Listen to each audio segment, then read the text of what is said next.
Is there anybody attending remotely that thinks they may not be able to attend that vacation week for the schools?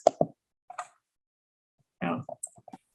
All right. I didn't hear what date you're talking about. April 19th. It's a Tuesday. It's vacation week for people who have kids at school. And Keith might not be here.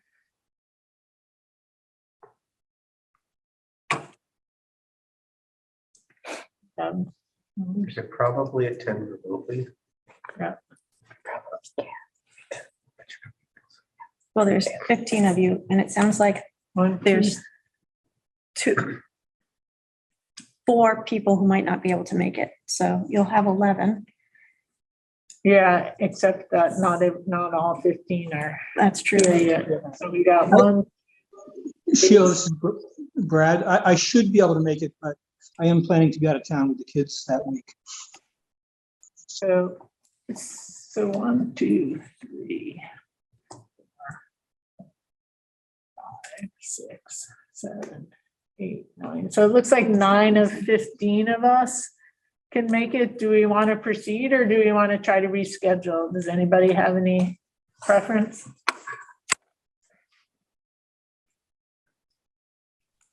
Let's postpone.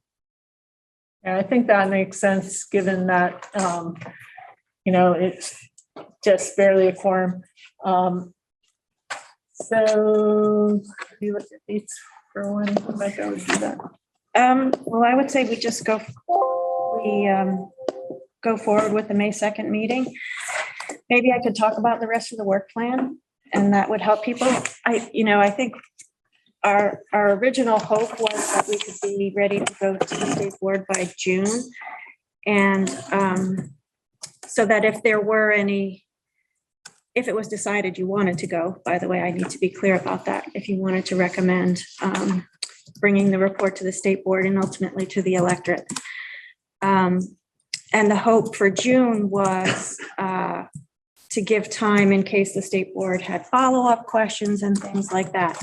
And we're really at the point where it's pretty unlikely we would make that June date, which is okay. It just means that we need to be more engaged in the early and midsummer and continue to stay in close contact with the Agency of Education with regard to scheduling of a time for an item to go before the state board in the event that you ultimately recommend that. So I just wanted to be transparent about that likelihood.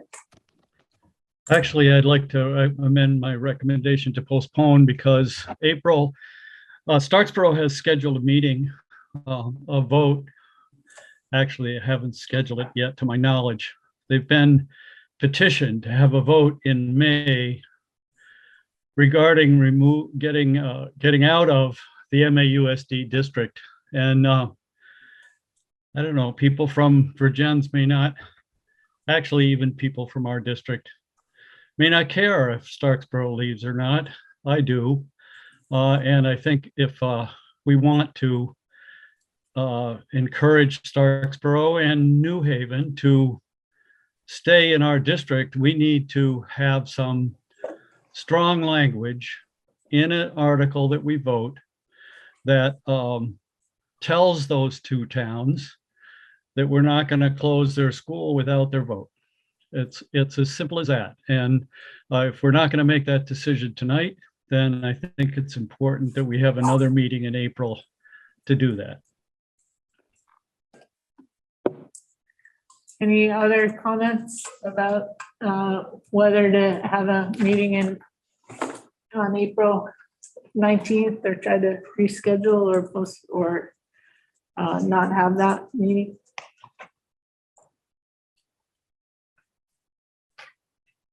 I almost certainly can attend virtually. I hate to commit 100% until I check something, but I probably certainly do that if that makes a difference in terms of. People should try to speak up because of our masks. It's hard to hear. Thanks. Sorry, Keith will try. So, some people are going to be away on vacation, but may or may not be able to attend remotely. So, Do you want to decide at the end of the meeting? yeah, why don't we decide at the end of the meeting, I guess, and see where we get to in terms of those issues Dave brought up in school closure, because that may impact whether we. Can I ask a we need that meeting. question?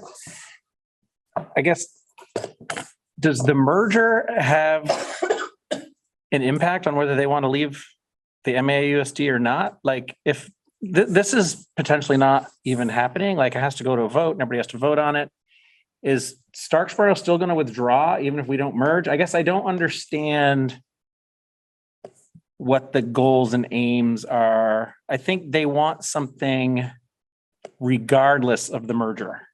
So Troy, That doesn't impact, that may not even impact this group. so can we have that discussion as part of the discussion on school closures? Okay, And then yes. we'll wait on deciding about whether to have it or not, depending on how all that discussion goes. Is that everybody good with that? Yes. Okay, thank you. Okay, communications from stakeholders. I did not get stakeholder communications between the last two meetings. Okay, I did get communications, just board communications, sorry, committee communications. Dave Sharp just wanting to make sure we had school closures as an agenda item. I think that's the only communication. Was there no? Yeah, we had a committee member ask a question about perhaps having more discussion about dates. And so I didn't make any changes in the articles about dates and just wanted to let people know that that's open for discussion as well. Thank you. You're welcome. And then we're on to projected impacts of changes to education funding per pupil weighting. The superintendent's going to give us an update on that. I can chime in, jump into, I mean, I think that what's just important to understand about this, it's very likely they will take action on this. I can't imagine a scenario where they don't. And that is something that will then go into effect beginning in the following fiscal year. And then there's likely to be a 5-year phase-in plan till we get to full implementation of that. The model that they're using for the weights is based on FY20 data. And they have to have something to model. But for us, that data is already pretty old. And we've lost a lot of students between FY20 and current. And so what we see modeled right now are the two different proposals under consideration. And we, Addison Northwest, doesn't fare very well under either of those scenarios. And we know that it's, the results of those impacts are compounding. So our likely scenario is much worse than what's being modeled on the page, but we are not able to recreate that data right now because we can somewhat model it based on our current enrollment. But there is steps in the process that include taking into consideration the whole state level data that we can't replicate. So it's really hard for us to give concrete, accurate data about what it's actually going to mean for us, except to say that we know it's not great. So we have projected it's more likely to be about the equivalent of losing about 80 students. And what's being modeled right now or shared is 7 students. So there's a big difference between 7 students and 80 students. And we, Addison Northwest, doesn't have anything more concrete than that to share at this time. Ditto would suffice, but I'll elaborate a bit.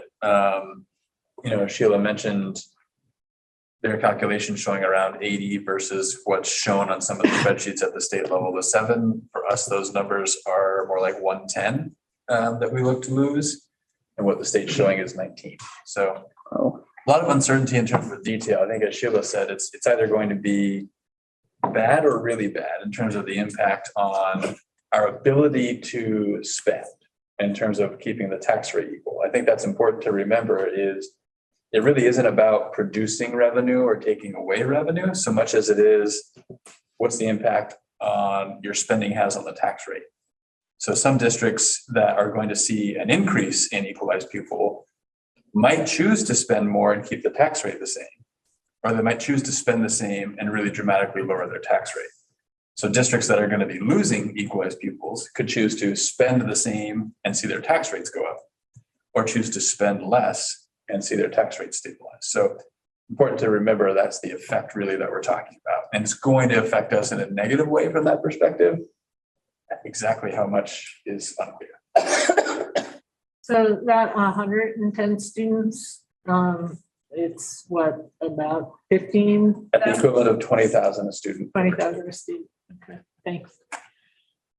Any other questions for Patrick or Sheila? I think the only thing I'll add is that, I mean, we're keeping an eye on it. We're trying as an organization, as the VSA organization, to get as much information regularly, because like I said, they are definitely going to take action on this. We have a meeting scheduled Monday with some AOE folks that can hopefully give us a little bit more insight about how best to project using that data. So I may have something to share on the 19th if we learn more. And to put that into perspective, we just met with legislators and AOE folks on Thursday. And now there might be new information on Monday. So it kind of gives you a sense of how this is evolving.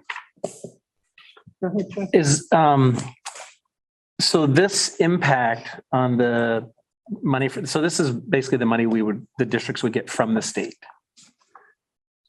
It doesn't exactly work that way, but the effect is the same as you're talking. Okay, so this would not affect the budgets that just got voted in on town meeting day. This would be the next budget year. So we're looking at this Every impact. budget from that point forward. Okay. Would be Yep. impacted. In a 5-year phase-in plan. And like for us, projected as much as $1.6 million over 5 years, which is quite a lot. in Yeah. 2022. But we don't have to find that by August. No. Yeah, go ahead. excuse me. Is this with the new weighting, they're still going to have the same system of penalties if you spend more than a certain amount per student? So Sheila mentioned that 5-year phase-in plan. So some of the things that are proposed, and again, nothing's definitive yet, but what's proposed in that 5-year rollout is that there is a suspension of the penalty that you're talking about, the spending threshold penalty. There's also a suspension of the hold harmless. So the past couple of budget cycles, I know our district, I suspect it's probably the same for you. We've been given credit for an artificially high number of equalized pupils based on this hold harmless provision. That also is going to go away over this 5-year period.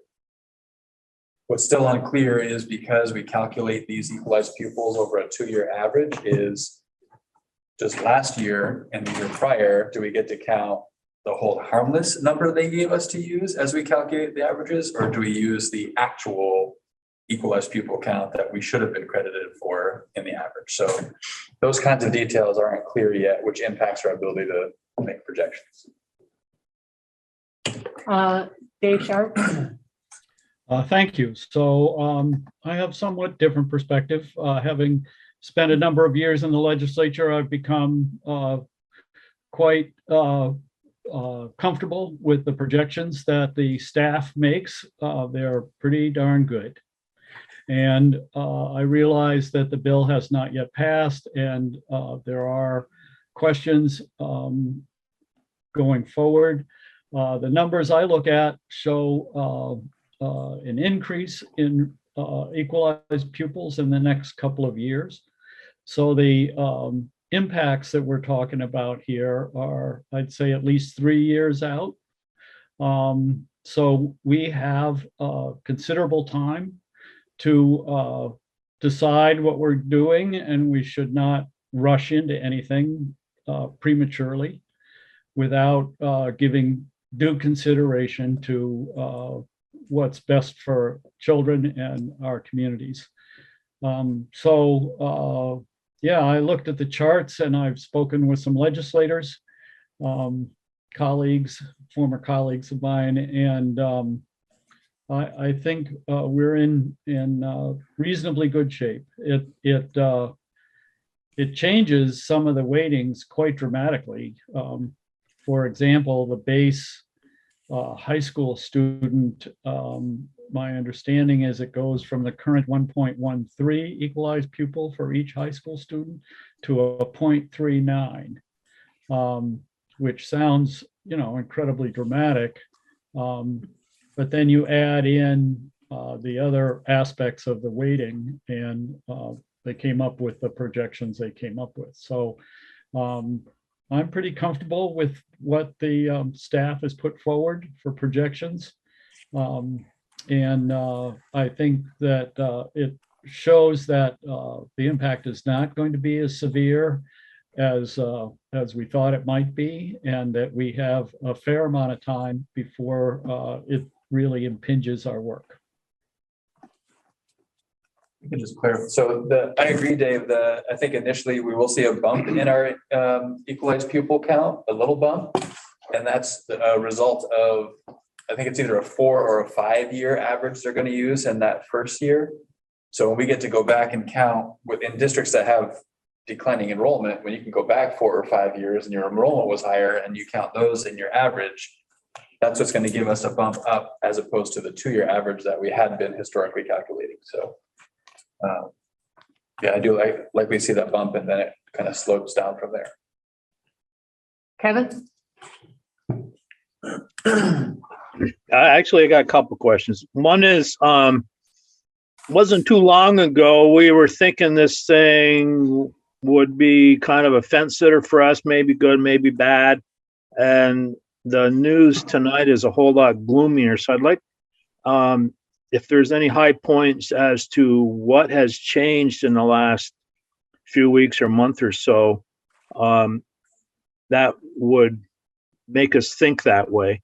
The second is a little bit of a follow-up question, in the fact that if they're not going to have a limit on spending per pupil, how is there any discussion, or how do they envision controlling rich towns spending more than, that sounded being derogatory, poor towns, which is something that the state has got into trouble with before?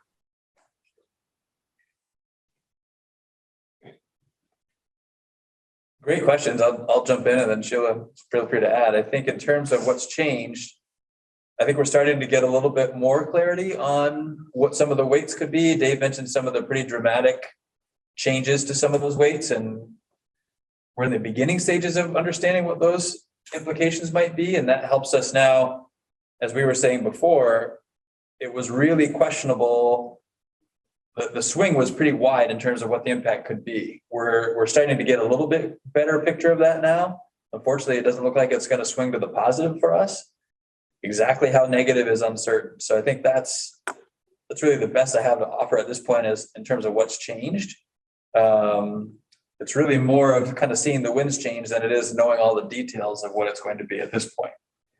In terms of what are the other cost containment measures going to be, that's a very good question. It's one I have as well. Yeah. It's really hard to imagine that we go from quite a strict measurement, a strict enforcement of cost containment, which was the spending threshold penalty, which was substantial, to nothing. When it's still recognized that education spending is progressing at a rate that's unsustainable. But there's nobody that I've spoken to has an idea of what will take its place, if anything. There's nothing that's been mentioned to take its place to contain cost.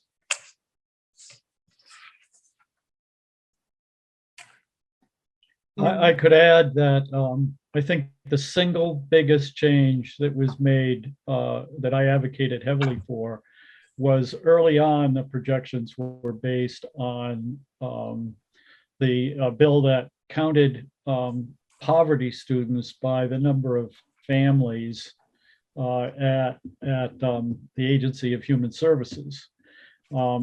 And the change was made to universal income considerations of all students and counting poverty based on students rather than on families. And that in our district, for example, initial number was 11%, and it should have been, I believe, around 38%. District officials probably have a better handle on what the actual percentage of students in poverty in our district is, but I believe it's around 38%. So that's a huge change. I don't see any other questions. You guys could give us an update after your next meeting as things progress and keep us posted. Perhaps every meeting from this point forward. That would be good. Right. Next item on the agenda is the preliminary approval of school of attendance and school choice in year one. I'm gonna turn it over to Tracy to. Right. So that article, that draft article is Article 14D on page 8 of your draft articles. If you have those with you or are able to access them electronically. 2 meetings ago, you had a really rich conversation about this item. And one of the things you wondered about was, is it possible to extend the school choice policy that's in place in Addison Northwest for elementary schools to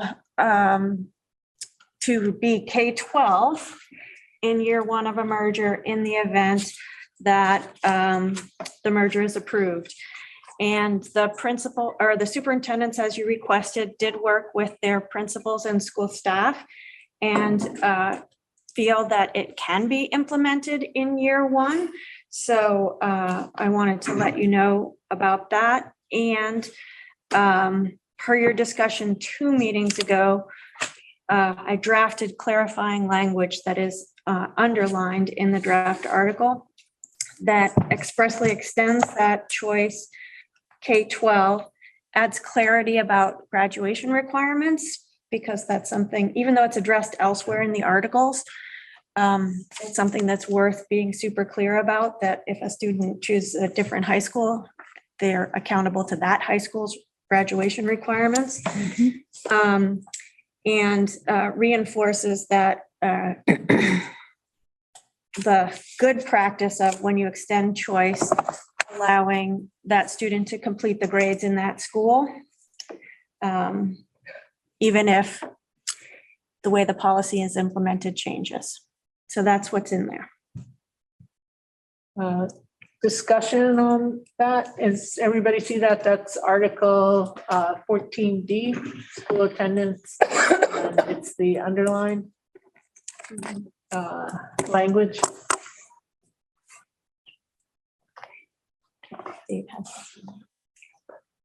Dave Sharp.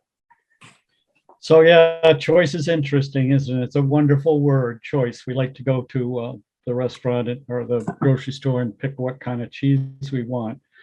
Which reminds me of a story when a Russian delegation was visiting when I was teaching at the Essex Tech Center. I asked them, what did they notice most in the United States in their brief visit to the United States? And one is, they said, traveling from the airport to their hotel, they could tell exactly when they changed from one neighborhood to the next, because they'd cross the street and they'd find one neighborhood with, the lawns were mowed and the neighborhood was clean, and then they'd cross into the next district and the lawns were messy and there was garbage all over the place. And that was one thing they noted. And the other thing was that when they went to the grocery store, there was all kinds of cheese that they could choose from. And so choice is a wonderful thing. The problem is that when we apply that to public schools, and if we say, okay, all the elementary schools in MAUSD district, which is under consideration, can choose a different elementary school, that means those students who have the means of transportation in particular and other means to move from one school to the other, they get choice. So they actually have choice if they have a grandparent or they have a parent that's not working, or if they have an older student who can take their younger student to an elementary school, they can choose, which might be half of the students. The other half of the students don't have a choice. They have to go to the school where the bus takes them. And so it increases inequity in our school district. We say we believe in equity, and the emphasis at the state level is on equity, and the Constitution talks about equitable education of our youth.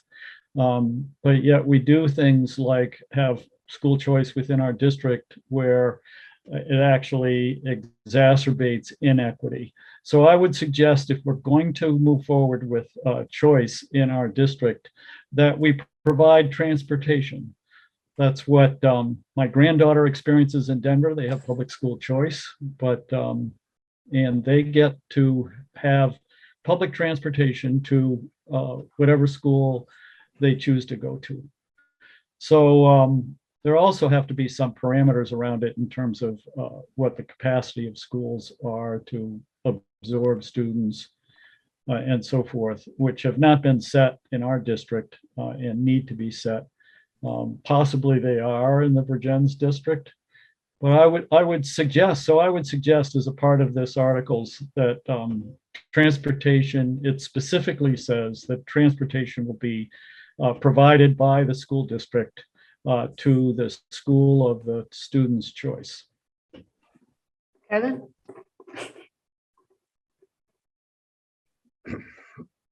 I certainly understand what Dave is talking about. But my concern is if we make this all encompassing, we'll never get to first base, if you will.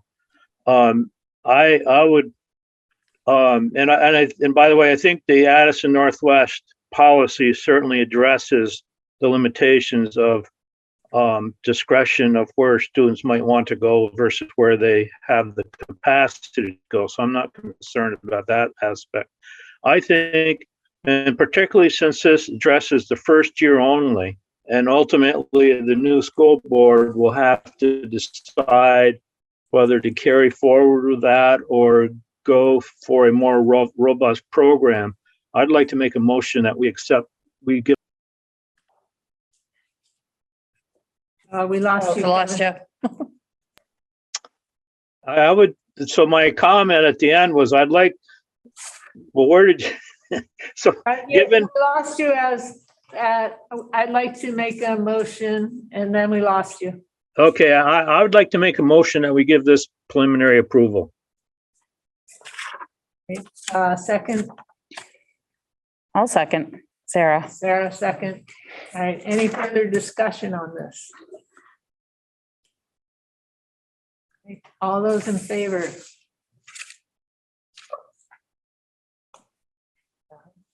All right, let me see. Ed's got his hand. Yeah, why don't we raise hands so that I can- call. Yeah, we need to do a roll call because we're on. Are we Zoom, voting? And it doesn't look Is like this a vote? we're gonna have a unanimous vote. So, let me do it. I have a list. Here, I'll give you my list Thank you. and you can, right up top. Ed? Can't hear you, Ed. Can't hear you. Can't hear you.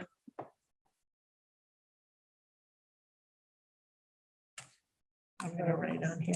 Yeah, go ahead. Ed McGuire, can you turn on your volume so we can, yeah, I see your hand. Are you voting for, against, or abstaining? For. Okay. Thank you. Becca? For. Brad? Against. Dave, Against, Carol, 4. Sarah, 4. Mary. 4. Erica, Abstain. Justin, Abstain. Kevin, 4. Stephanie, Abstain. Martha. 4.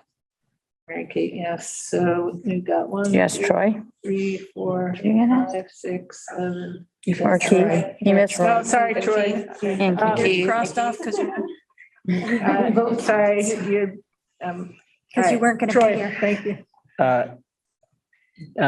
Yes, Yes, you're, yes, yes, 4. okay. And did I miss anyone else? Keith. Oh, sorry, Keith. 4. Okay. Oh, yeah. For some reason. The yeas have it, so the article is adopted. All right, so next item on the agenda is possible preliminary approval on board configuration. Okay, you sent me away with 2 questions to explore, and one is,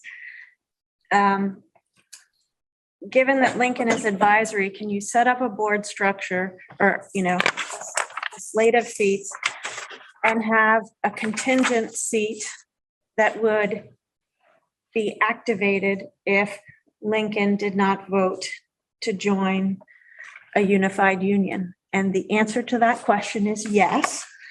The ballot would have to be worded very carefully, of course, to make that super clear, but that can happen. And the other question you asked is, can we continue to have a combination of designated and at-large seats? And the answer to that from the Agency of Education is also yes, as well.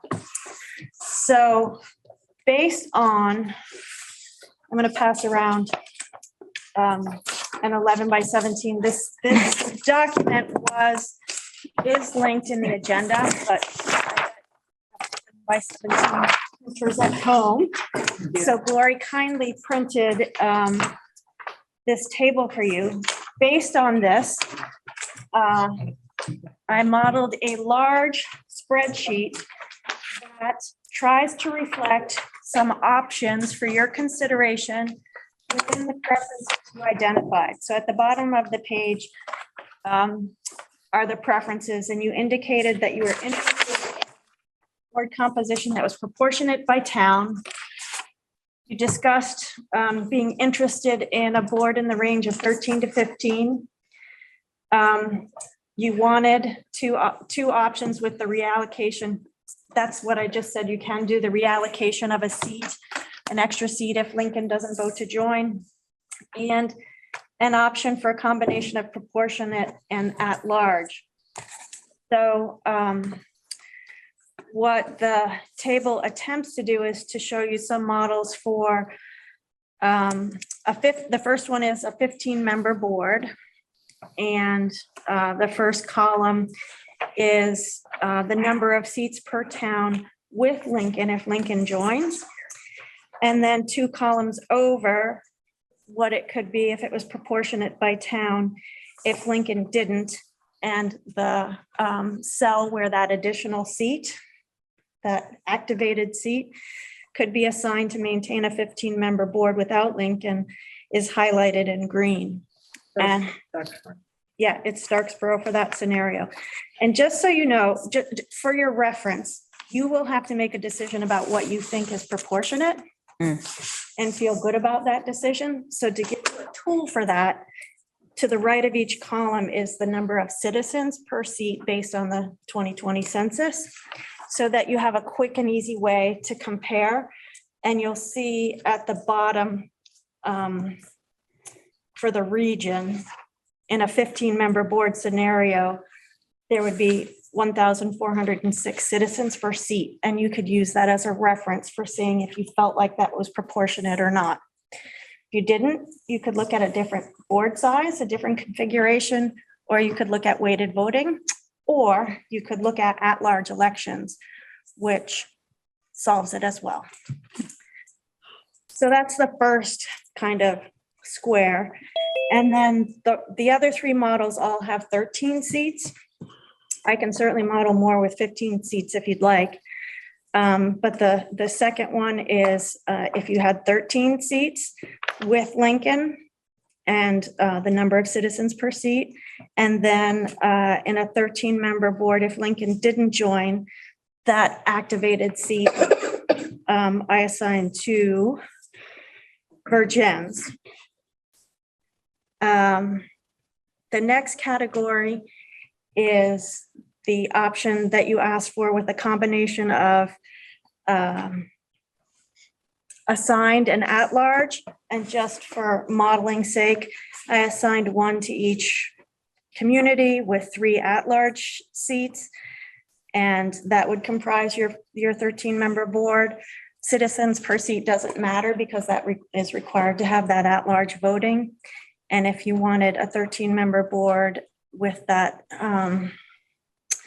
if Lincoln doesn't join seat, you would simply have 4 at-large seats.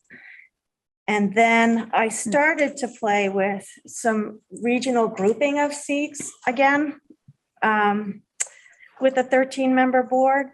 And just because Virgins, Panton, and Waltham, I'm combining Panton and Waltham in one word, have that long history of being together, and they fit together in a perfect little number that's quite close to a proportionate representation. I grouped them for the sake of discussion and assigned them 3 seats. And again, in that model, you could see if Lincoln didn't join, the extra seat for a 13-member board could be assigned to Moncton. And again, you can compare the citizens per seat to the number at the bottom. I will pause and let you discuss, but will say that I began drafting basic language for you, but need a little more before I can give you specifics for consideration. All right, any questions, Yeah, I have a question. Erica? So I guess when I thought about, assigned seats per town and then some at large, I was assuming that the assigned seats would be voted for by the towns and then the at-large seats would be voted for by everyone, but it looks like this is, if you have at-large seats, That's a then good everyone question. votes for everyone.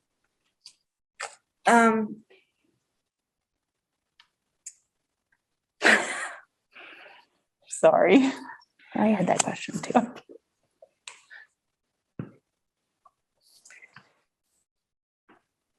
I have to think through it. Like, just as a voter, I would be like, yes, I want to vote for somebody in my town and for someone Yeah, from the district. Like I would feel good about that, but it would be I don't know if that works. super challenging to structure your ballots for elections. Oh, okay, got it. You know, that doesn't mean it probably can't be done, but it would be complicated and expensive to do it. Yeah, it would be complicated and expensive, but it could be done. Any other questions? Kevin? So I'll go back to my premise that, and I've seen it on committees, I've done it on committees. If you don't, and this is a little bit of a stray, but if you don't lock seats into towns and having towns control over those seats, you run a big risk of special interest parties prevailing in elections, and particularly school board positions aren't like the most competitive thing on the ballot anyway. So you could very easily end up with a special interest group controlling the board, which may not be the healthiest thing overall for the district. I go back, and saying that, I go back to the first one, the proportionate one. I do have a little bit of trouble with if Lincoln does not join the district, giving Starksboro a second representative really skews their proportionality and puts them into the, what I call the small town minimum one vote, but then all of a sudden they've got two. So, and it puts somebody like New Haven, who is a comparable town, at a disadvantage as being the highest number per representative, so the least represented. So I'd be interested in to see what sort of things could be done. I don't know if we could take that last seat instead of just giving it to a town, somehow split it into weighted voting or something like that between New Haven and Starksboro. Seems complicated. Oh, I never go for the easy stuff. Dustin? Yeah, I'm just a little confused too by the reallocated seat thing too. I understand it, but I also see, Lincoln, if they're in the new district, they would only hold one seat. But if they're not in, we're adding 4 seats to other towns. And as Kevin said, I think it does kind of skew the proportionality where some of these seats are added. They're pretty small towns that are getting a lot more representation. I don't know why not just, if Lincoln didn't join, why reallocate any seat? Why not just have one less person on the board? That's an option you discussed last time, and people wanted to maintain an odd number on the board. Right. I'll do whatever, I can structure whatever you want. Okay. But I also want to say, if you just look in that first box, only 1 seat is reallocated. There are not 4 seats reallocated. It's a 15-member board in both scenarios. To there, that goes from being 1 to being 2. Oh, okay, but I feel like isn't there one being added in Starksboro and one being added in Virgin? No, that's and a one? different scenario. That's a different scenario. Yeah, so like this is one scenario. What is Mount other Ainsworth? scenario, Oh, okay. That's the third. and Now that's I the understand. fourth. Okay, Yeah, so just, a little it's just, confusing. 5, 2, 2, 2, 2. she clarified it for me. Is it the easiest thing to give each town a vote and weight the voting? No. Well, easy and Why not? A lot of math. I mean, Dave, are you saying wait the voting at every single meeting? vote. Every time the board makes a vote on something, wait it? Yeah, so I'm from Lincoln, so I have a 0.75, and I'm from Bristol, so I have a 1.5, or whatever it is. I was just trying So to. each town has a person sitting on the board. Just one. The districts that I know that do that just have a spreadsheet, like a electronic spreadsheet open at the meetings that automatically calculates the outcome. Have you, It is like that. have you seen that work? Yes, Yeah. yeah, they just, Seems to work fine. they just put it into the spreadsheet and it. But how often do they update it? Because populations are moving all over the. Yeah, I'm not sure how often they do. Right, so it would feel unfair if you had weighted voting, but you only did it every 10 years and one town is all of a sudden as big as Bristol, but they're still only getting like half the vote because they exploded in 10 years. Yeah, you would That's have to probably- do it around the census every 10 years. Yeah, so it would be Your every seat 10 updates. years. There's not another Easy way to do realistic that, way to do yeah. that. Kevin? This wouldn't change any more frequently though, would it? Right, than that. So it's kind of the same thing. Kevin? Yeah, I do have a concern about one person per Dave's example, one person per town and then a weighted votage, because there again, I'm looking for, you would end up with, you could potentially end up with narrow scope, and I'm looking to make sure that we have the broadest representation, if you will, or the greatest possibility for varied points of view. The other comment that was, and maybe we look at a 17-member board, but the other comment that was made at the last meeting was, we don't want to make a large board because it's going to be too much of a commitment for each town to supply. If you look at the amount of board members between Addison Northwest and Addison Northeast, the representation by town is going to go down. It's not going to go up. So I'm not sure that's an issue. And I understand that bigger boards are more unwieldy, but if that going to a 17-member board solves the disproportionality of Starksboro, just going with one vote for Starksboro, maybe that's something to consider. And I've iterated this before, is the small towns, Waltham, Panton, where's another one? Those towns, to me, I'm not concerned about the disproportionate representation in those towns because of their size. They get one vote, and that's just the reality of it. And I didn't intend to make that a stumbling block as much as I did. Starksboro going almost in half, and then New Haven going to almost 50% underrepresented, if you will, with a 1406 number, if any of that makes sense. I just had a question for people who are on the board. Is there any trouble filling the board seats and including for some of those small towns can you speak to that?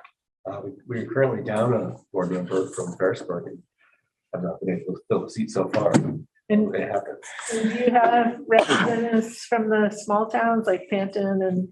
We have several people that want to be on from Penn, but we can only have one. Yeah, okay, so it's not the size of the town, it's just. Let them on. People. Yeah. And how about money board, is there ever trouble filling any of the seats? We have empty and then they fill, but it's not done through the same process as how everybody else gets on, right? So Okay, if you look around enough, you might find somebody. yeah, thank you. Yeah, I'll just add, we don't have a lot of contested races, but when you go and start tapping on shoulders or express interest, somebody will, I don't know if they're politically adverse to running for office or what, but somebody usually steps up. So we've been very fortunate in having people come on the board, but it's not through the election process until they have to go through that to maintain their seat. What time commitment? Any further discussion? Do we want to proceed with a motion? Do we want to go around and sort of get a sense of, what people are thinking maybe first? Let's do that first. Ed? Well, we're dealing with something that's got an awful lot of variables. Can we parse this out and decide the size of the board and whether it's going to be weighted or unweighted, and then how it's going to be proportioned? Sure. So I'm sorry, were you suggesting we decide the size first? Is that? I offer that, yes. Okay, thank you. Make the problem smaller. All right. Can I just, I'm sorry, I'm stuck on this voting process thing. So I understand if we have the at-large voting, then everybody votes. But if we have proportional by town, then you only vote in your town. Yes. You have that option. You could do at-large voting in any scenario. Yeah, but the way that it's listed here, the reason that you can figure out the seats per citizen is because only those citizens are voting for that seat. Right. Okay, thank you. Keith? What are your thoughts besides, let's make the problem smaller, which So we're just speaking to size now? yeah, just Okay. kind of what are you thinking about this? I hear what Kevin's saying about the larger board, but I think 15 seems to be like 13, that there seem to be towns, more towns that are skewed in some way, the representation either over or under. 15, well, not perfect, seems to bring it closer to some even playing field here, and I'm not sure that increasing it is necessarily going beyond 15 is going to really solve that problem. Becca, on the size? I'm going with 15 for the same reason that Keith gave. Brad, on the size? Yeah, I'm fine with that also. Dave, size? I'm okay with either number. Carol?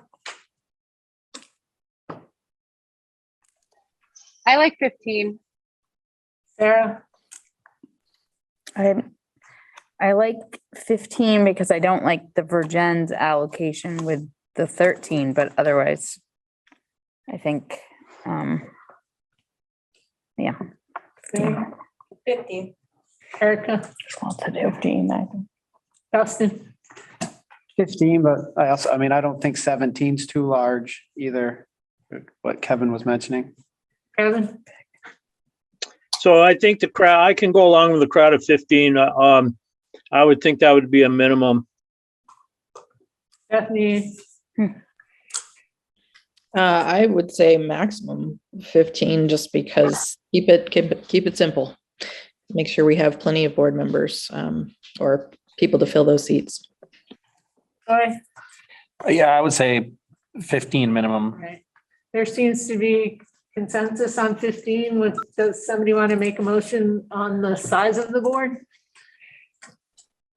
I'll move for 15. All right, and McGuire moves that we have a 15-member board. Erica seconds. All those in favor? All those, anyone opposed? So we have to do a roll call. I'll run through it. Ed?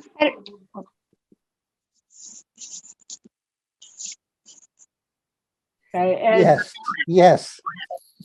Keith? Yes. Becca? Yes. Brad? Yes. Dave? Yes. Oh, I'm sorry, I'm doing a roll call because I thought you raised your hand when we said who was opposed. So maybe it is not. Carol?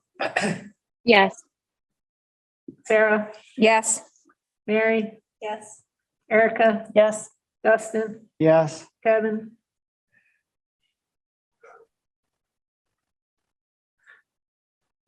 Kevin?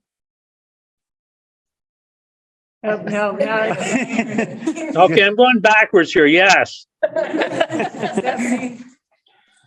Yes. Troy? Yes. All right, Martha? Yes. All right, motion carries. 15, we decided to have a 15-member board. Do we want to get into a discussion now about how to allocate the seats of the 15-member board? Why don't we do that same process and go around and see kind of what people's thoughts are on it? I'm going to go in the opposite direction. So Troy, I'm going to start with you. So I don't know the history of Panton and the three Virgin's Panton Waltham union thing. If I lived in Panton and Waltham, I would want to have a vote, but if they have a history where they're just sort of acting as one town, then I could see why that would be important. I am also concerned, like Sarah said, with some of the skewing, like when all of a sudden when it jumps to Starksboro gets 2 votes, but then, New Haven doesn't, like, that seems tension building. So I don't have an answer. Other than I think you want to make it equitable. And if that's complicated, then that's complicated, but I think you do what you need to do to make it equitable. Stephanie, I would agree with that. The more equitable we can make it, the better. all right, any other comments on sort of what you think might be more equitable? I would say, in order to sorry, get to, Dave. Dave, thank you. I've got Stephanie. Okay. No, I'm not gonna chime in. I'll hear what others say, and then if something comes up, I can chime in then. Thank you. Kevin? So I understand the equity thing, and I had dismissed it, and maybe I'm thinking about revisiting as to group towns to get that proportionality, which would be the last example where Virgins, Pan, and Waltham are grouped together. But I think broaden that a little bit so that maybe there's other combinations of towns that could make things the most equitable. Maybe that's the way we solve that issue. Justin? I guess I'm curious about the regional option, like with Virgins, Panton, and Waltham together. I mean, just looking at the populations in Panton and Waltham, I think that kind of makes sense. But it also only adds up to 13, and didn't we just vote and decide we wanted a 15-member board? So how are we adjusting the representation there?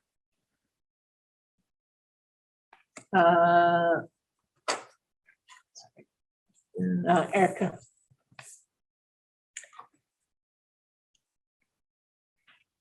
Yeah, I feel kind of stumped, frankly.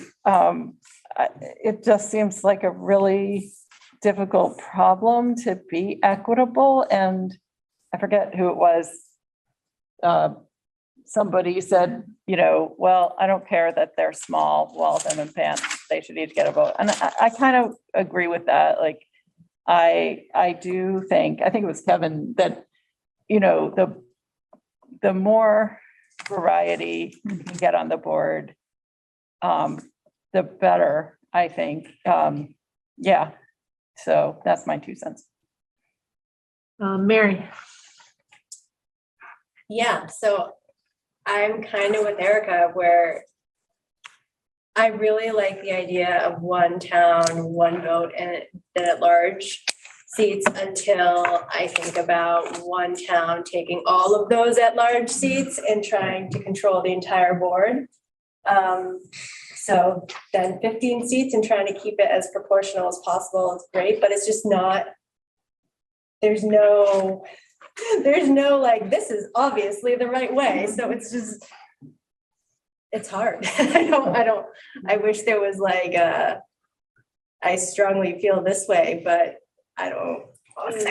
And I mean, this doesn't even take into consideration if Starksboro leaves the district, then this further compounds all of the things. Right. Sarah? Yes, I feel good about it with Lincoln and the proportional piece by town. And I had in my head also wanted to do by town and then in a group at large for like, if that seat went up for grabs. But I know that's not really possible. But in my head, I was like, oh, what if there were, a couple of seats that were at large and those were always voted on every single year because they were like a 2-year position and there were 2 of them or something like that. And so I just didn't, that's probably not possible, but throw it out there. Carol?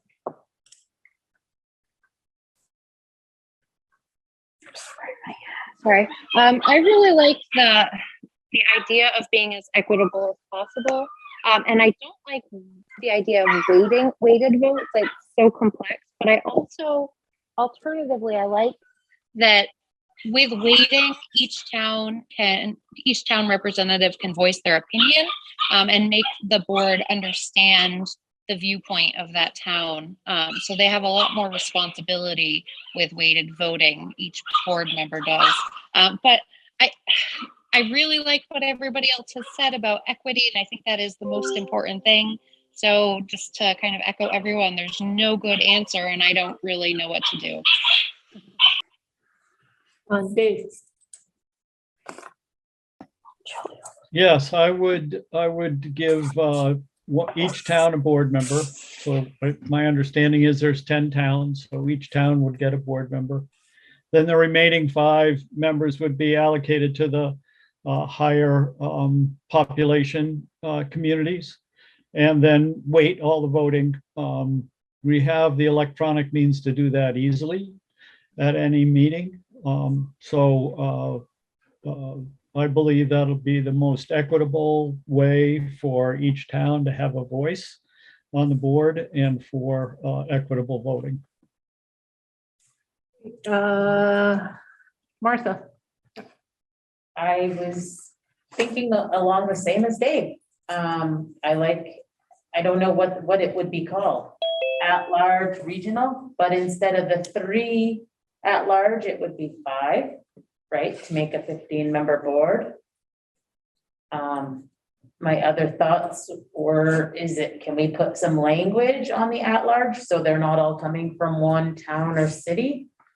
I don't know if that's too much work, but I don't know.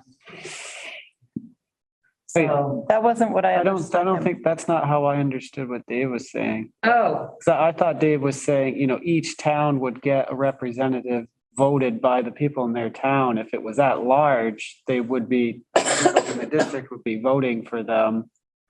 Maybe we can go back to Dave. And then wait. okay, I misunderstood Voting, that. the voting, Dave, can you clarify, So- you had 10 Yes, so weighted, and then what with the next 5? the next 5 would be, so Bristol would have 2 or 3, Virgins would have 2. I don't know what the population shakes out to be. Maybe North Ferrisburgh or Ferrisburgh has 2, and Virgins has 2, and Bristol has, So Dave, would North that Ferrisburgh be- has one. Population by town with weighted voting. is That what would I'm saying. be Yes. the option 1, except it would be weighted. And then if a town had 3 members, their weight would be divided by 3. Is that how that would work? Yes. Okay, thank you. Martha, did you know? Yeah, now I don't agree.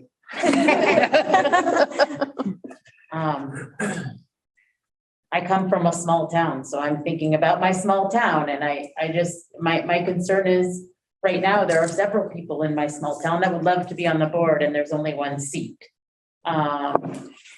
Yet Ferrisburgh can't fill a slot, so I keep thinking that in my mind, like, how can we prevent someone that really wants to be on the board from someone that's really eager and wants to be on. I'm concerned about how we can make that work. And I thought maybe the language in an at-large would be solve that issue. So I was, I'm including Lincoln in my thoughts because I just think that's the way I'm thinking right now. And also Starksboro, they're all just, because right now that's the way it is. So I was looking at the number 5 and was wondering how that could work, but the at-large combo was, so. Thanks, Martha. Brad? You say Brad? Yes. Yeah. I kind of like Dave's formulation, but I would probably abstain from any vote right now because I think that there is too many unknowns, with the Lincoln and the Starksboro issues. And I just would not be prepared to make a recommendation at this point beyond, beyond the size of the board. Becca, I prefer the proportion by town option. I really think it's imperative that we give Waltham and Virgins their own board member. I think that's really important for them to have their own representation. Those are my thoughts. Keith, I have nothing to add to what Becca said. I think it's important for that representation, very important. Ed, the one per town plus at-large representatives or the regionalized, both have pros and cons, but those are the two that appeal to me. Weighted voting, where you have to figure out using an app of some sort and do it electronically, makes it a little bit less transparent. As soon as somebody else who's not on the board watches what's going on, they have to have it explained to them what just happened. Having when votes are taken, instantly know how it turned out without having to wait for a computation does not appeal to me. okay. Yeah, I kind of like the weighted voted for the 10, but rather than the other 5 being allocated based on population, I'd like to see the other 5 be at large, so that the at large, then they can come from any place. So people who are interested, even if they're in a small town, could be on the board if the voters in all the towns voted for them. And I would have the votes, because those would be 5, I'd have those be 1/3 of the votes, percentage votes, and then the weighted voted be adjusted, so it would be 2/3. But probably complicated, but it just seems to be a way to have more, people from different towns who are really interested in being on the board, as Martha was kind of talking about, represented, but also have the town's votes be weighted to represent, so it sounds like we're kind of all over the place. Oh, go ahead. I have an idea just to put on the table to recognize has its own implications. If a 16-member board was agreeable, which I know you just took the motion that you did, the proportional by town, if Waltham got half a vote, a person sits at the seat, but Waltham got half a vote, Panton got half a vote, and that additional vote went to New Haven. It's a little bit of a hybrid of the weighting, but in a really simplified version. I think we can deal in halves pretty easily. And it closes the gap from the proportionality pretty significantly. Can you say that again? Sorry. Sure. So if you look at the first example, proportion by town, Yeah. which has Lincoln included. So it'll be 1 vote for Addison, 3 for Bristol, 2 for Ferrisburgh, 1 for Lincoln, 2 for Moncton. And then this example would have 2 for New Haven, which makes the number of citizens, instead of 1 per 1683, it'd be 1 per 841. And then Panton would get half a vote. And so their ratio would be 1 per 1292, which is consistent with a lot of the ones up toward the top of that table. Starksboro would keep 1, Virgins would keep 2, and then Waltham would get half, which brings their proportionality up to 1 per 892. Why would Starksboro keep 1? Oh, good point. So that maybe It works They if should go to- Lincoln's so it not works in. if Lincoln's not in, much better than if Lincoln is in. In that, well, then you just gave away another, that's with 15. But that's where the 16 becomes important, because Gotcha. you have 2 people that would sit on there with half a vote, 1 person. But from an equity perspective, which sounded like was a really driving key factor here, it brings the equity in and doesn't have the complications of the spreadsheets and tables and things that there was some concern around. Go ahead, Dustin. I think previously I kind of posed a question about the regional because I just was looking for clarification on it, but I didn't really put a plug in for what I think would be. I guess the option I like is some combination of proportional by town with weighted voting. Because that would give everyone a fair number of seats at the board, so you get the input from every town, you get more multiple perspectives from all the towns, but more equity as far as how much vote they get per citizen that they're representing. And Dustin, would you do the same thing that Dave suggested in terms of having, would you have one vote, one person from each town weighted, or would you have more, a 15-member board with 3 from Bristol? Well, I like having the number of actual people in a seat be proportional by the town too. So like Bristol should have 3 people, Virgin's 2 people, by your population. But then when it comes right down to like when they vote, you have the spreadsheet open. Yeah. It auto calculates it. Yes. Yeah. But Dave's first thing said one person per town and you weight their 1 votes. Yeah, no, he's clarified. You did clarify that? Okay. Yeah. So is anyone prepared to bring a motion, or do we feel like we need to more information? Or what do people want to do with this?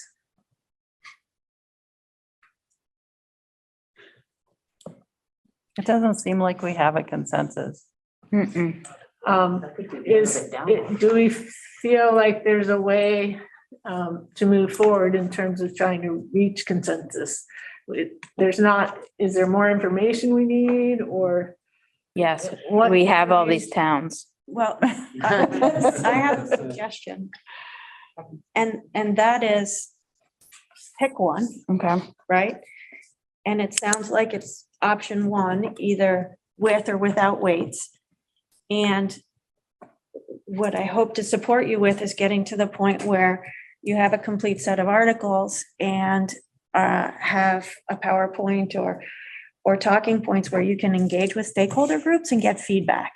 Yeah. So if you could pick an option Mhm. that you don't love, maybe, but think is the best one, and then get feedback on it. And after the feedback, you might revise it, or you might find that even though it's imperfect, this is what we need to recommend. So if you could just get to something hypothetical that's explainable, because look how much it took you, right, to get to this place, then you can get some feedback. Carol? I would just like to suggest that I really like the idea of each town having 1 representative, and then the 5 at-large people to be split not across the merged district, but then to be divided by population. So then it would be more 3 at-large from the Mount Abe district, and then 2 from the Virgins district. There was some concern about like one town trying to take over the board or something like that, and that would definitely prevent that from ever occurring. Okay.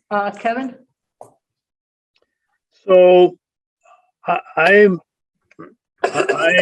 went into this thinking that proportional by town, rounding off close enough. I like, as I understand Dave's proposal, I think it's a reasonable compromise that we round these things out based on population by town to a 15-member board and actually vote based on proportion of population. And I totally understand Ed's concern that it looks like voodoo magic, but in this world of Excel spreadsheets and whatnot, I think you can, and there'll be a learning curve with the constituency probably, but I think at some point you can, pull up that spreadsheet, flash it on the wall, and there's your vote. You just put in who voted for what, and it cranks out what the proportions are. So I think just to get the ball rolling here, I'd like to make a motion that we comprise our board based on population to the nearest number, if you will, and then actually vote based on population proportion.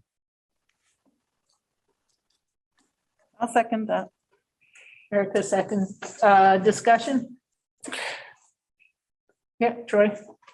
Okay, it might sound like I don't know anything that's going on, but just so it's clear in my head, if I'm from Virgins, I would have 2 board members. And Virgins, whichever way we're going, with or without Lincoln, say with Lincoln, Virgins gets 14% of the vote. So 1 member votes yes on whatever it is. So there's 7% yes, and the other person votes no, there's 7% no. Yep. Just like a married couple. Okay.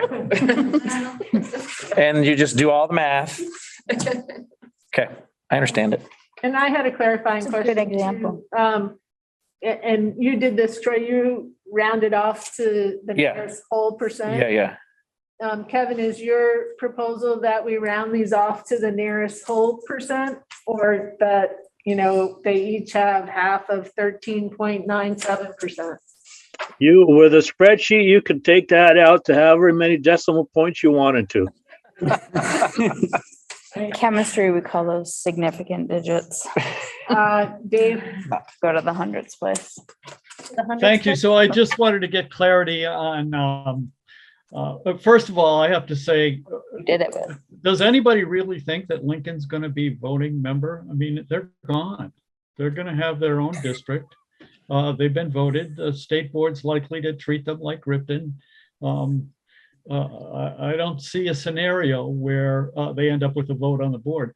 They may end up sending their kids to, or some number of their kids to our high school, but I don't see them joining the new district and having a vote on the board. Just my observation.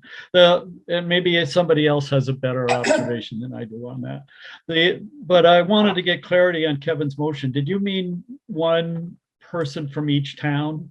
When you said you agreed with my proposal, that's what I proposed, but it sounded like you were proposing proportional, similar to what was presented earlier.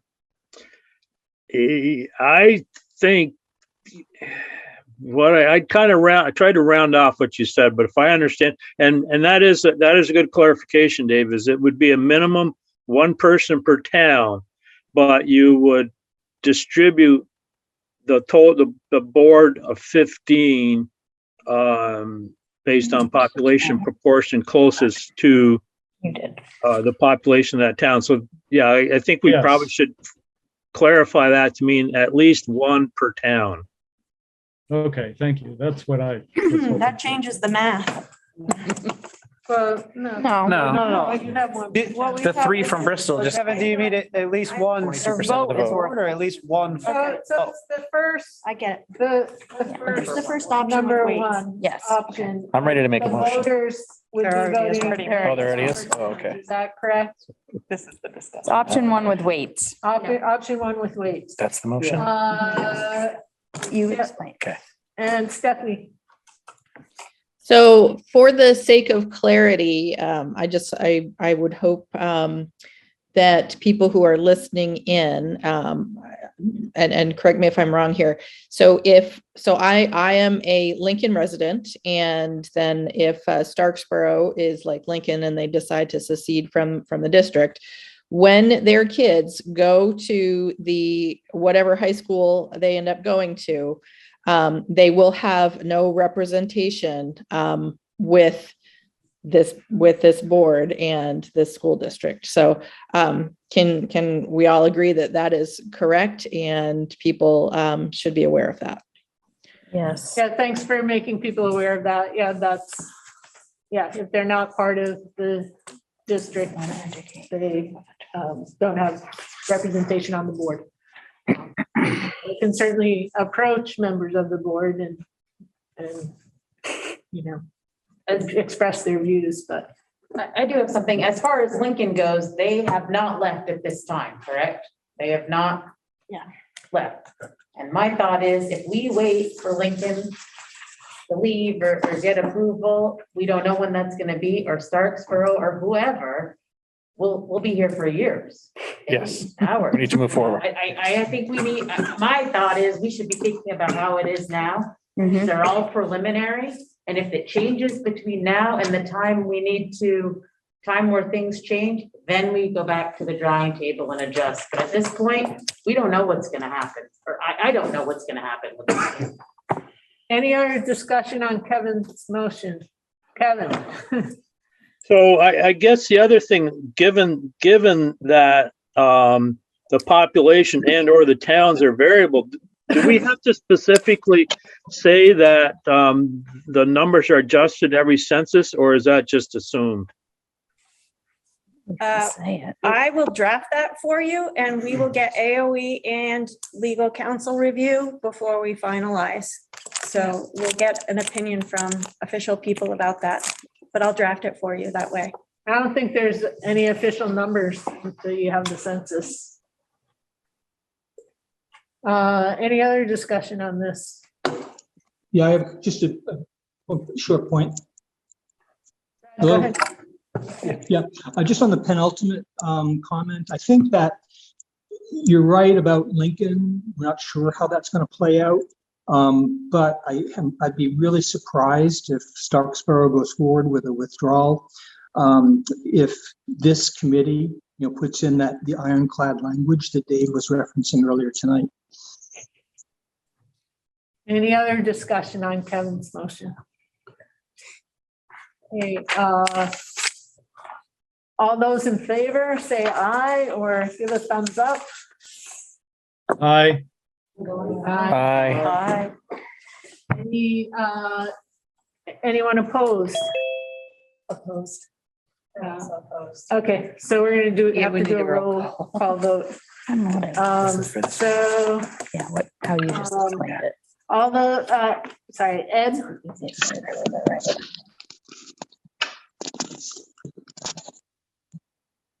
Ed, can you, yeah. You're Muted. Still muted. We can read this. Come on, there we go. Okay, yeah, I'll vote for it. Me too. Becca, Opposed. Brad, Yeah, I'm going to abstain. Dave, Yes. Carol, Yes. Sarah, Yes. Mary, Opposed. Erica, Yes. I'm like waiting. Dustin, Yes. Kevin, Yes. Stephanie, Yes. Troy, Yes. Martha, Yes. Mary Kate, yes. Okay, the ayes have it, the motion carries. Something else. Hard work. All right, the next discussion is school closures. Just remind you that you have draft language on school closures, from throughout Vermont, as well as some written proposals from 2 committee members, and the rest I defer to you for your discussion. What article? School closure is, there's nothing drafted in the articles. Oh. They are attachments in the Agenda. agenda. So my thought on this is that we go ahead around and sort of see where everybody's at and then go from there. So we'll start at the top this time. Ed, what are your thoughts on closure article? We need the language to protect the elementary schools, and I think that's all we're really talking about. And that the towns that the schools sit in, the voters there should decide. And it's been said in so many different ways that I get my head spinning still. But I'm sure we can say it pretty simply and clearly. Keith, Yeah, I've stated my opinion here before, and I don't think it's changed that. I can't imagine every town agreeing to enter a union in which any other single town, themselves included, would have essentially unquestionable power to control what is happening in the rest of the district by essentially being able to, under any circumstance, and I don't believe there is a circumstance in which any town would agree to close its own elementary school unless things had gotten so dire that there really was no alternative. And at that point, you've really lost control of the ability to effectively pivot and meet challenges. You're not meeting challenges at that point. You're just riding up the clock. And I think while I have some questions and some concerns about option 2 that's attached here, I think a much more nuanced approach, which has some ability to find a compromise, whether that looks like a supermajority that's required in order to do something like this. Maybe it's Carol. So it's making something. I don't know exactly what that would look like, but some more nuanced approach to this where towns can have a reasonable protection that their school is not just going to be needlessly closed, but that there's still an ability by the district, by the board to actually effectively govern and to meet problems, very real problems that are here and that are not going away. We need to be able to meet those. And unfortunately, that does require, we're representative government, where we just spent this whole amount of time talking about weights and how we will be represented. We must believe in the system to some degree. We are here partly because of it. And I think I just do not agree to a ironclad language that doesn't have a more nuanced approach to problems. Becca. I agree with all that Keith has said. I don't know that there's much more to add to what he said. I think it's really important that we think about what's good for the whole, and that's financially and academically, and so I think we have to think about that, and I think Keith put it pretty eloquently. So I'm going to leave it at that. Thanks, Becca. Brad. Yeah, I would just say the same thing that Ed said. I wouldn't support it without an individual town vote. Dave. Thank you. So I support option 1. I understand some of the concerns that Keith expressed. However, politics is real. And I think if we don't do option 1 before May, we will most likely see Starksboro leave our district. I very much would not like to see that happen. Furthermore, I think that we risk the merger vote. Should we authorize a merger, I think we would see the merger vote lose. And I have to qualify that, I guess. I'd say, New Haven has people that are preparing to leave as well. If we lost Lincoln, Starksboro, and New Haven, and they were not part of the merger vote, then the merger might pass even with the language in option 2. I don't think, though, that any of them are actually going to be technically out of the MAUSD district by the time we have a vote, unless we postpone the vote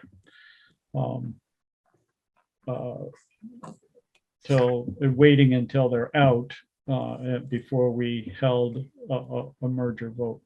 Those are just my thoughts, and I support option one. Carol?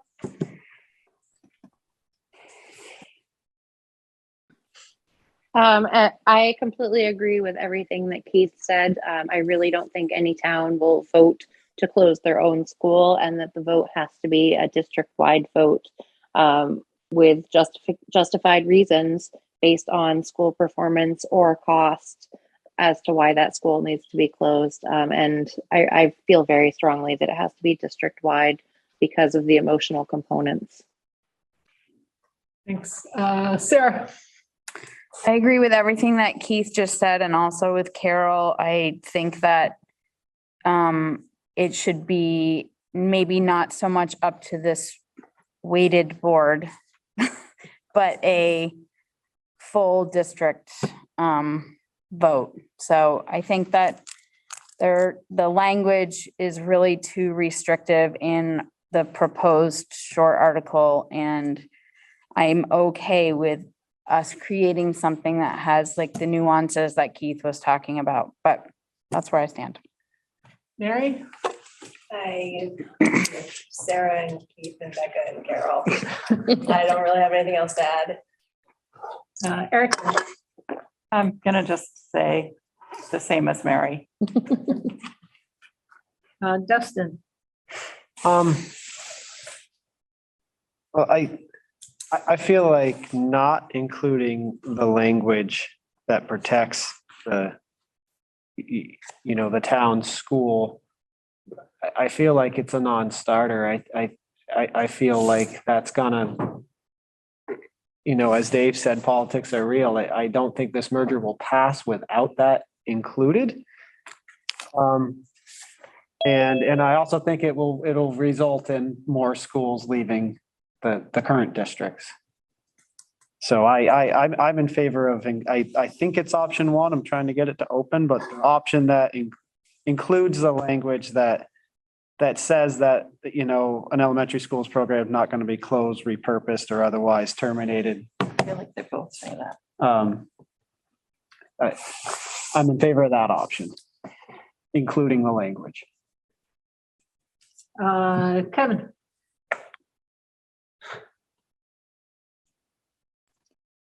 I've got a Dr. Heckle and Mr. Hyde personality going on with this thing. I've been very vocal about district votes. Matter of fact, I'm the one that wrote option two. I wrote it before the Levinson report came out. I am not in favor of option one, and I would not support option one for the simple reason that it says any of grade K to 6 students, which in my interpretation, I'm sure anybody that would be opposed to moving one iota of anything around in their school would take that as you could never move the 6th grade out or the 5th grade out. And it is a deviation also from what Mount A board, when they passed I don't know if it was a resolution or a motion or whatever the fancy word could be. It said all grade 6 K to 6 students, so that if you could have some flexibility on how you continue to operate those elementary schools on a grade level. And by the way, the Starksboro language is pretty much for their escape clause. The Starksboro petition language is pretty much what option one says. So Starksboro is making the position that they will leave the district unless any grade leaves, which is, as I said before, I can't support that. No. I do understand, and this is a Mount Abe side of the fence type statement that we had Nate Levinson come in, and he talked very strongly in his report about merging, and and there are a certain amount of people that want to poo-poo that, but he also extended the carrot that in order to make it successful, at least on the Mad Ape side and based on the Virgin side, there's a whole different point of view. I've got help. But anyway, he made it clear that into Dave's comment, politically, it's not worth your time to fight that. There are too many other things that need to happen to operate a school district, and you can control that in various ways. And he illustrated, and matter of fact, the Mad Ape district is walking down some of those paths. I'd like to see him walk down quite a few more, quite personally. So from that point of view, I think I could be swayed. But I can't, like I said, I can unequivocally not support option one without any word in there. The community engagement committee over on the MAUSD side, right after the superintendent's proposal, December 6th or whatever, whenever that's, did a very extensive survey of support for all the kind of, laundry list things like taxes, and would you support phase one, which was a consolidation, or would you support phase two, which is essentially this merger? Lincoln and Starksboro both voted by nearly 2/3 or not voted, but they responded by nearly a 2/3 margin, no. And we will never carry either one of those towns in a merger vote if their votes were pulled out. Given the current mood in those two towns, it may be 99% instead of 2/3. But on the other hand, even if we did put in protections, I don't think you would ever get those towns to vote. I would be very surprised if those towns would turn around and vote more positively than that 2/3 against a merger. So I think we need to understand those two towns are not going to accept anything. So it's just a matter of damage control, and exactly how much damage there is there would be interesting to know. So with all that rambling, one day I'm like, no, you can't have a town disproportionately affect the operations of the wider community. It all goes in the face of one person, one vote, if you will. On the other hand, next day I'm thinking, well, okay, I understand the politics of it, and there are certain ways to control it and big deals. So that's where I'm at. I don't know. Thanks, Kevin. Stephanie? So from an equity lens, I do agree with Keith and Carol and all the others that chimed in. And if a merger isn't supported through that vote, then, it makes, I hope we're all considering, will the towns themselves need to suffer and bear the burden?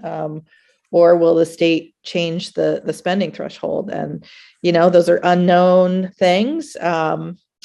So it's a really tough call. So I'm torn, but I think I would always go with, the equity piece of it. That makes more sense. Thanks, Stephanie. Troy? Yeah, I 100% agree that you can't have all of option one. But I also love a lot of the things that are written down further in, like the reasonable costs part. I feel like it's very complicated, right? Like, we want people to move to all of these communities. We want to have vibrant schools and towns, and we want there not to be division.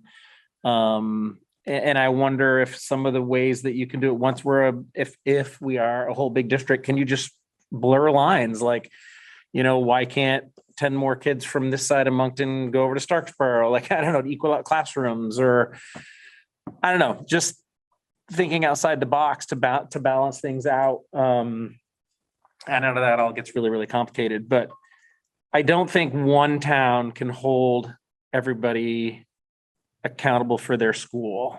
They are exercising that choice right now. So Starksboro and Lincoln will find out how much it costs to run their school on their own, if that's what they choose to do. And they'll find out what that costs. Right now, we share the load of all the services. But I do think every reasonable effort could be made by a board to keep a school open to help get a town to the point where they understand, with the help of their board representatives, that like, we're struggling, or what we're going to do in the meantime. Maybe we're going to move for 3 years and see what happens with population, or I don't know. I don't know how we predict the future. But I know that we can't let one town, control the whole entire show. But I think we also need to work with every single town as long as we possibly can, with reasonable costs and reasonable efforts. If Lincoln has a one-room schoolhouse, are they happy with that? They have one teacher? I don't know. If Starksboro has lunch brought to them every day and they only have 3 teachers, I don't know what they're okay with, but if that's all we can afford, then that's what they're going to have. I don't know what the line is. So I don't know what I've said, but I guess it means I can't do option 1, but I think we need to really, really think about the reasonable costs and how we have consensus, and that it's not just arbitrarily made up that we're going to close the school. I think we'd have to be way down a road before we close the school. Thanks, Troy. Martha. This is a real tough one for me. I can hardly talk about it without tears, but I agree with Keith. And the last thing I would ever want would be to any one of the schools around me to close. I had said forever you would have to take me out feet first, but I know that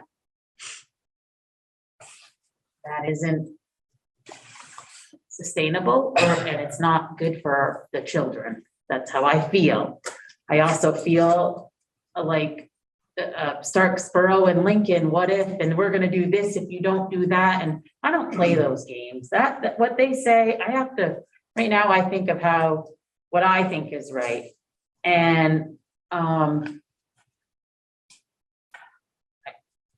I guess I see where this road is going. And I don't know. I think everybody who's putting all these efforts into this maybe ought to be marching, putting this effort into Montpelier, who's creating, where some of this stuff is being created, is sort of how I feel. But I do know in my heart that I agree with Keith. It's very hard for me to say, but because I don't want to close any school ever or repurpose or anything. I want them all to remain the way they are.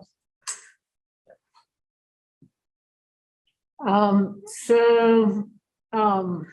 on the fence. I understand how important community schools are to the local community, and how how much having a school in a town adds to the community and brings the community together. And I think that's vitally important. But I also think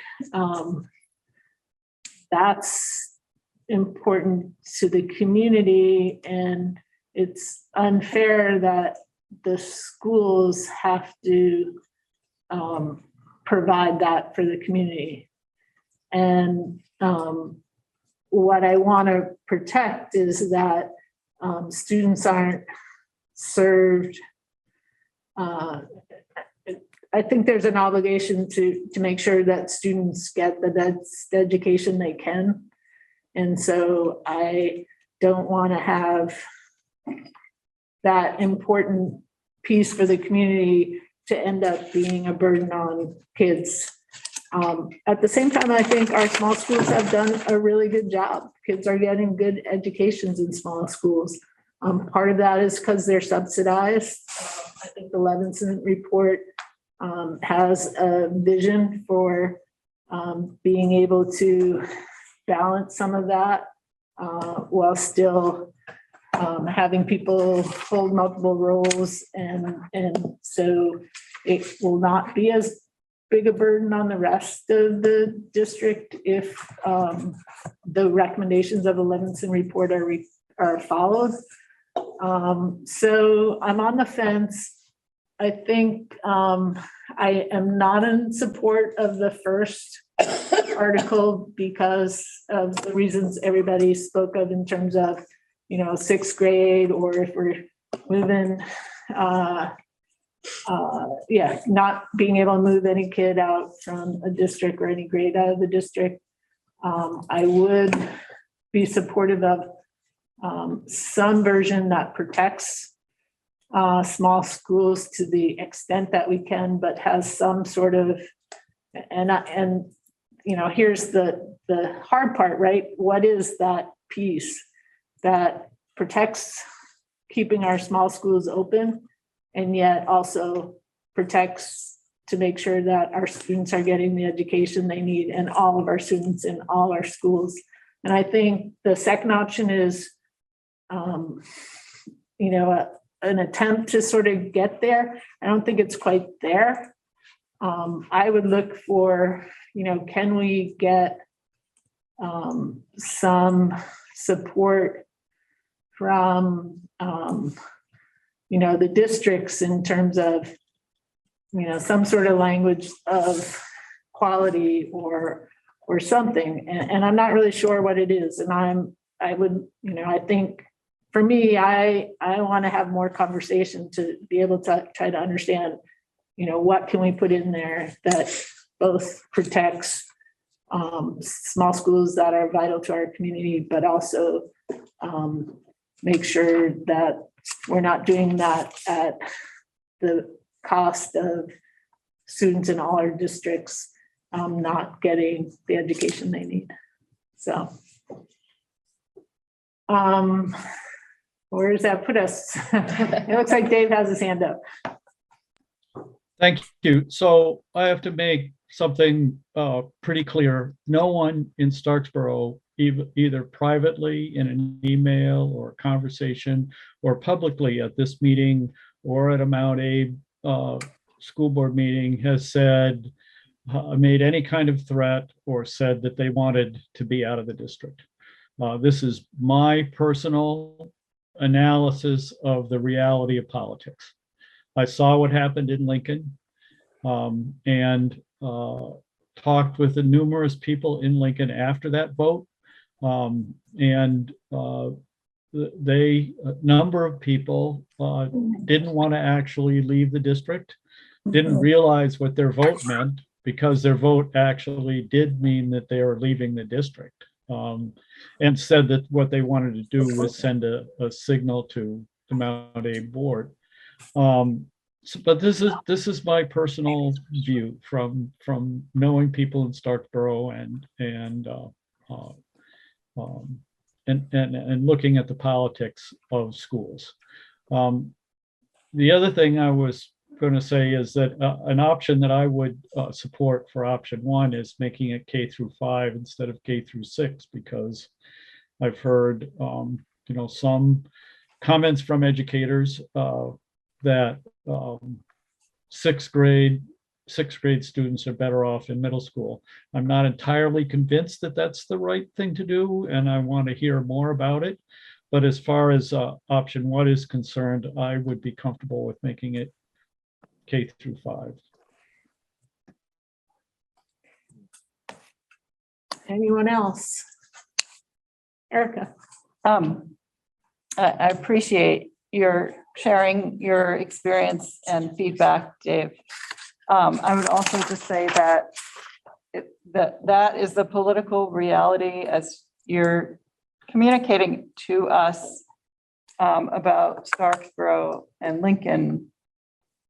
I don't have as much data, but I have a kind of gut feeling, like the other political reality is that if we did put this language in saying that elementary schools would only close if their town voted yes, that might be politically difficult to get voters to vote on a merger, to approve of that from other towns like Ferrisburg. I don't know that for a fact, but I have that feeling. So I just wanted to, kind of put out there that that is the reality in those two towns. But there may be other politics at work in other towns. In other words, it could be hard to sell a merger to the public in the Addison Northwest district if we have it set up that one town could, kind of set the agenda for the whole district.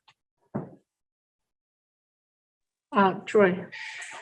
I also think, and I get the politics, and there's so much emotion at play, as the Levinson, as he said in that report, in that meeting. And I also have to come back to the point that, like, the kids are fine.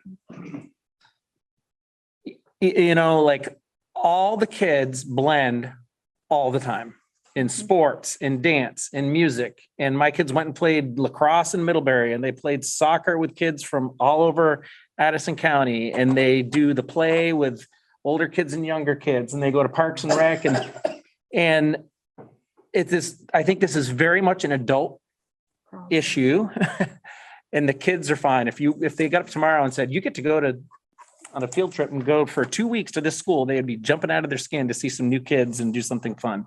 So I think we just have to, like you said, there's going to be a broad range of politics all over it. We do a really good job for our kids, and that's happening everywhere, but it will also happen everywhere. Wherever they are, they're going to do really, really well because everybody cares about them, and we have high quality education. And I hope it doesn't become just all about the adults and not about what's really best for the kids, because they're going to be 100% fine. Carol? Thank you for that, Troy. That was actually a great segue for what I wanted to say that I'm now almost blanking on. I just wanted it's back. I just wanted to say, I think it's really important that we make sure that everyone knows the whole reason for this merger committee is because we're concerned about these small community schools. We're all here in support of them, especially early on. We talked about how important they are to our communities. And the whole reason we're having this discussion about merging our districts is because we don't want to lose those community schools. We're trying to combine our budgets so that we can continue these small schools, and making sure it's so important we make sure that the community members know that one of the reasons for this merger is that we don't want to close the schools. And that any discussion about school closures is worst case scenario for things going bad in the future. And there's nobody sitting at this table or on Zoom today that is thinking about this being a way to close schools. We are all in support of them. And I think we just really, really need to get that message out to the community. Very well said. No. All right. So it's almost 8:30. I don't know that we're ready to vote. But I don't know that there's necessarily more information we need. Do we want to take this up again at our next meeting? And that brings us to the question of which, do we want to have the next meeting during vacation when not everybody can be here for this issue, or do we want to try to do that some other time? Keith? I just have a quick question. If we were to give preliminary approval to some sort of option here, would we be given time at a future date to debate and adjust the details of that option? I think it would be up to the board. I mean, our approach has been to give preliminary approval, and then the thought was to then go to the community and then look at adjusting it. But, if we wanted to give preliminary approval and then revisit this, you know, at a specific time. It's whatever you guys want to do. In that case, I move that we give preliminary approval to option number 2 with the understanding that this committee at a future meeting will revisit the details, debate them, potentially change them as we agree upon as a committee. Is there a second for that? I second it. Becca seconds. All right. All those in favor, I'm going to go ahead and do a roll call. Wait, can we have some discussion? Sorry, discussion. So in terms of these options 1 and option 2, my understanding is that these are options that were proposed by members of this committee, correct? Correct. And both of them are saying that no school will be closed unless the town votes to approve the closure. No. No. Well, so option 2, summary of intent. In the first sentence says a town school cannot be closed without cause unless a town votes to approve. Unless Except under. it's creating a burden on the district. Yeah, I guess I see what you're saying there. Those are counter. It's not clear. Do the proposed article verbiage, do those go with option 2? Sorry, the proposed article. There is a proposed. When you scroll down after option 2 and it says proposed article verbiage Yes, that was submitted with the narrative. for number 2? Yes. Okay. Oh, then personally, I feel like I need more time to look at this. I think we need another option. Any other discussion, Kevin? Yeah, my discussion, my point of discussion is that we should also identify another meeting, maybe like the 27th of April, to finalize approval of draft. If we approve this as a draft, then we need to set up another meeting to debate it and compromise it. That's just my point. Any other discussion?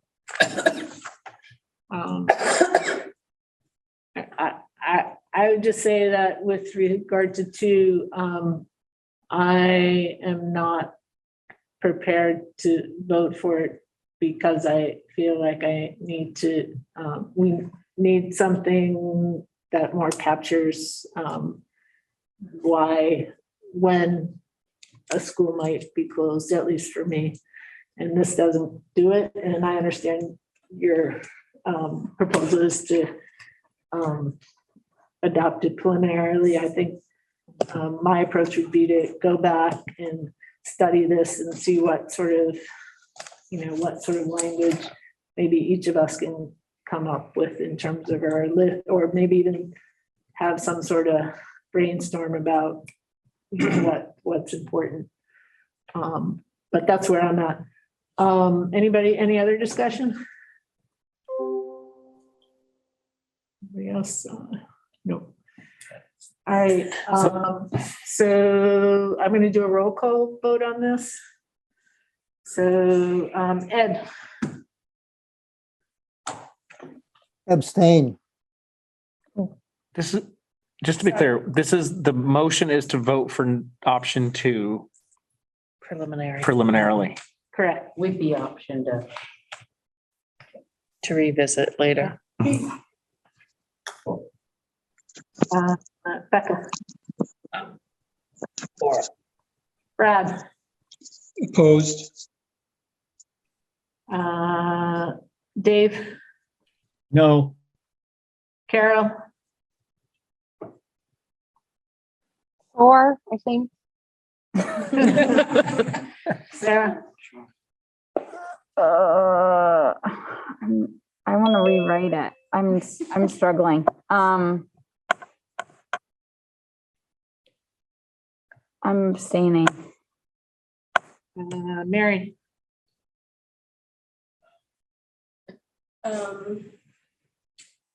Yeah, I think 4. Erica,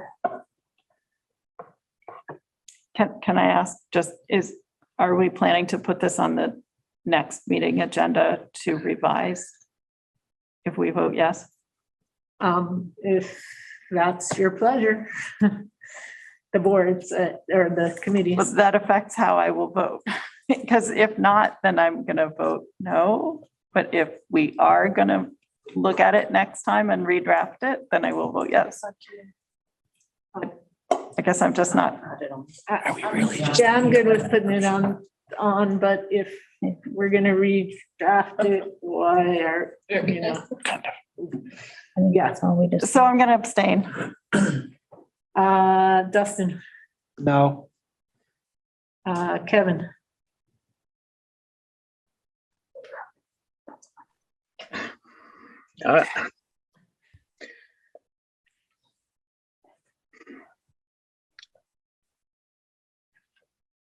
I guess, as it's written, I'll have to abstain, I guess. Stephanie, Abstain. Troy, I guess I'm confused like you, because I feel like ultimately what we're voting to do is just eliminate option one. If we're gonna come back to option two again and rewrite it and reword it. Oh, I don't know if it matters. I abstain. I'm confused. Martha. Yes. I'm gonna vote no because I'm not supportive of the language as it's currently written. Can I ask a question? Should we have how does it work now with the two boards? Like, if a board was gonna close a school. Those are in the other. Depends on what your article, we have a motion, Okay, sorry. All right, after. Or did you already? I have a 6 yes, 5 abstentions, 5 no's. Is that what you have? So the yays have it by 1. I only have 5. Did you count yourself? I was a no. Do you have any? I have 6 abstentions. Oh, Is you this do? is this a weighted, Don't take. ballot? Yours is the official. And 4 no's. 4 yays, 4 no's? No, 4 Do you have 6? no's and 6 abstentions. 6 extensions. And then the rest were yes. I didn't draw that one. 1, 2, 3, I think that's a 3-way. 4, 5. Could I make another motion? Not yet. Okay. I'm wondering if make an amendment, can move from. Can I make an amendment?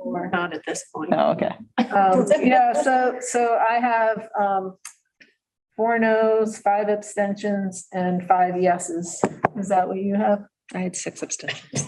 1, 2, To pass, doesn't 4, 5, 6. Oh, yes. so many It just abstain. Did I say? You said 5. No, I wrote 6. Abstentions Don't count. 4 no's, 6 abstentions, If you had a 5 vote, yeses. everybody abstained except. So the motion carries. So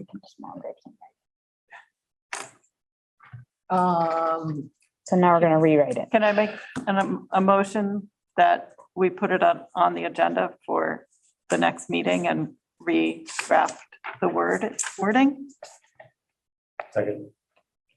All those in favor? Say aye. Aye. Aye. Anyone opposed?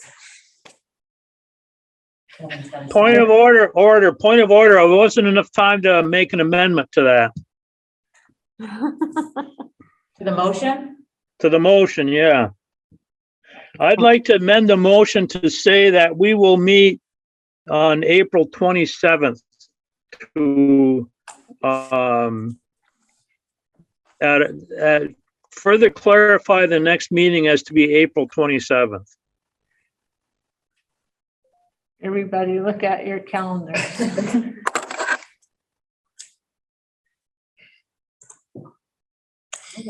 grade meeting, and that's a tough one for me to miss. Sorry. But, I mean, I guess A I baseball Wednesday. game. It's a Wednesday. Yeah. Yeah. So that's a week after vacation, right? Yep. Is there a better day that week? Is Monday better for people? What about Tuesday? You have a board meeting that Monday. Ours is Tuesday. Yeah, You Monday. have a board meeting. Yeah, and I have a select board meeting. Wednesday works for me. Wednesday works, does Monday work? Monday works for me. Monday is when Monday the Doesn't work for you, okay. Addison Northwest Board is. Oh, Monday's your board meeting, okay, I thought it was Tuesday, all right, so Wednesday, all Yeah, right. I may have to leave or whatever. I'll be here. Any more discussion about the date? All right, Point of order, I think you need a second on it. We have a motion to have the agenda item to rework option 2 on April 27th at 6:30. Second, Do we have a second? Who? Dave? Ed. Ed, okay, thanks, Ed. Is that canceling the 19th as well? Let's do this first. All those in favor say aye. Aye. Aye. Anyone opposed? Any abstentions? All right, do we have a motion on regarding the 19th meeting? Are we canceling that? I thought we didn't have enough. I thought we said. Yeah, but We do said we we'd need a look at it. motion? Oh, I make a motion that we no longer have the meeting on the 19th due to lack of attendance issues. Second. Okay, Key seconds, all those in favor of not meeting on the 19th, say aye. Aye. Anyone opposed? Any abstentions? All right, motion carries. Can I ask a quick Yep, question? Where will this meeting be on the 27th? Mount Abe's the next meeting location, right? Should And be. that's our next Okay. meeting, so let's, Mount Abe. I want to purge it. Okay. There's a VIP. And then, key communication, community engagement, we're gonna have to move that Table to the next meeting, but, we'll put it on the agenda for the next meeting if we get to it. Communication key points. We were back together, Yes. Some of us. some of us. I had a hard time putting this down. Key communication, we agreed preliminarily to what the board structure would look like and how it would vote. If in fact, we all merge.